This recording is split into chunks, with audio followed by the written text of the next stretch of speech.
जी। हाँ जी। Hello sir, मैं शबाना हाँ बोल रही थी। हाँ जी। सर, मुझे ना डीएसएसबी मैंने टीजीटी उर्दू का एग्जाम दिया था। पोस्ट कोड है 809/24। हाँ सर, जी। रिजल्ट के बारे में बता दीजिए। क्या मैडम, क्या वो दोबारा से बोलेंगे? 802/24।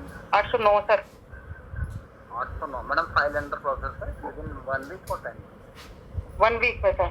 1 वीक और 10 10 डेज मतलब जून के लास्ट तक सर आ जाएगा ना? मैडम देखिए, मैं कंफर्म नहीं हूँ, जो मेरे पास इंफॉर्मेशन है वो ये है। अच्छा अच्छा। ठीक है ठीक है सर, बस ये है कि इतने इतने महीने हो गए एग्जाम दिए हुए, थोड़ा जल्दी किया मैडम। जाए। और देखिए, फाइल को ना आप मूव जल्दी नहीं करा सकते, वो प्रोसेस से ही होता है। अगर कुछ भी क्वेरी होती है तो थोड़ा देखिए। सर, तो क्वेरी क्या है? मेरे तो समझ में ही नहीं आ रहा, मैडम रीजन वो क्या है? क्वेरी, मैडम देखिए, कंसर्न ब्रांच ही बता पाएगी और नहीं बता सकते वो सब, लेकिन 1 वीक और 10। ठीक है सर, ओके।